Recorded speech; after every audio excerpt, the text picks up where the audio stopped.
Hello বন্ধুরা, আমি তন্ময়। আর তোমাদের সামনে আমি একটা নতুন ভিডিও নিয়ে চলে এসেছি, একটা নতুন বিরিয়ানি ঠিকানা নিয়ে। আর তোমরা দেখতে পাচ্ছ এটা হচ্ছে ব্যারাকপুর রোড, আর এই হচ্ছে পাশে আছে আফগানি বিরিয়ানি। চলো আসো। চলো বন্ধুরা, আমরা আফগানি বিরিয়ানির ওনারের কাছে চলে এসেছি, দাদার সাথে একটু কথা বলে নিই। তো দাদা কেমন আছো? খুব ভালো আছে। তোমরা কেমন আছো? তো তোমাদের এই আফগানি বিরিয়ানি কতদিন হয়েছে চলে এসেছে? আমাদের নিয়ে 1.5 বছর হয়ে গেছে। তো বন্ধুরা দেখতে পাচ্ছ 1.5 বছর কিন্তু বিরিয়ানির দোকানটার বয়স হয়ে গেছে। তো কি কি এখানে আইটেম আছে দাদার কাছে একটু শুনে নেবো। তো বলো না। আমাদের এখানে শুধু chicken biryani, mutton biryani, chicken চাপ। কেমন কি প্রাইস আছে যদি বলে দিতে পারো? চিকেন বিরিয়ানি 140 আছে, স্পেশাল চিকেন বিরিয়ানি 240, আর মটন বিরিয়ানি 250, আর স্পেশাল মটন 410 টাকা।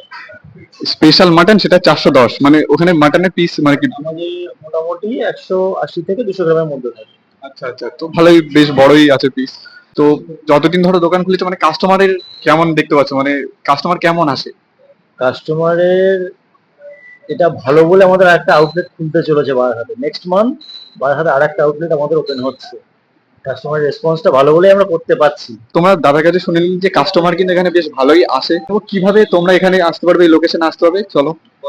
যদি বারাসাত থেকে আসতে চাও তো ভেলা বটতলা থেকে তোমার বারাসাত ব্যারাকপুর রোডটা আছে, লোকনাথ মন্দিরের জাস্ট আগে ইন্ডিয়ান অয়েল পেট্রোল পাম্পের অপোজিটে আফগানি বিরিয়ানি, টালিখোলা বললেই হবে। টালিখোলা আফগানি বিরিয়ানি, বারাসাত ব্যারাকপুর রোডের ওপরে লোকনাথ মন্দিরের কাছাকাছি।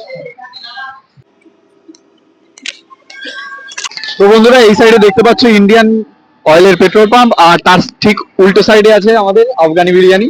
তো আমি বন্ধুরা দেরি না করে তাড়াতাড়ি নিয়ে নিলাম চিকেন বিরিয়ানি অর্ডার দিয়ে দিয়েছি, কারণ চিকেন বিরিয়ানি সবাই কম বেশি খেতে পারে। যাই হোক, চিকেন নিয়ে নিলাম, অর্ডার দিয়ে দিলাম। এই দেখতে পাচ্ছ একটা সলিড আলু, আস্ত আলু। আর চিকেনের পিসটা তোমরা দেখতে পাচ্ছ বেশ বড় পিস, একেবারে ছোটো দেয় না, কারণ দামটাও বেশ মোটামুটি একটা আছে 140 টাকা। তো যাই হোক, আমার কিন্তু এখানে ঝুরঝুরে রাইসটা বেশ ভালো লাগে। দেখতে পাচ্ছ ঝুরঝুরে হলুদ হলুদ যে রাইসটা, দেখেই মানে খেতে ইচ্ছা করে, ভিতরে আরও ক্রেজটা বেড়ে যায় খাওয়ার। তো দেরি না করে তাড়াতাড়ি চিকেনটা ছিঁড়ে নিলাম, আর এখান থেকে একটু আলুটা ভেঙে নিলাম। চলো এবারে গালে পুড়ে দিই। জাস্ট সেরা বন্ধুরা, তোমরাও টেস্ট করতে আসতে পারো আফগানি বিরিয়ানি একটা ফেমাস, ভাই বারাসাতের মধ্যে ফেমাস, একটা বেশ ভালো নাম কামিয়েছে। দেখতে পাচ্ছি বন্ধুদের আমি খাওয়াচ্ছি। তো বন্ধুরা, তোমরা এখানে এসো, আফগানি বিরিয়ানি ঘুরে যাও। আর ভিডিওটা কেমন লাগলো লাইক, কেমন সাবস্ক্রাইব করে দিও। আর যারা যারা ফেসবুকে দেখছো তারা অবশ্যই ফলো করে দিও। দেখা হচ্ছে পরে কোনো নতুন ভিডিওতে। ততক্ষণ তোমরা ভালো থেকো, সুস্থ থেকো। চলো, জয় হিন্দ, জয় ভারত।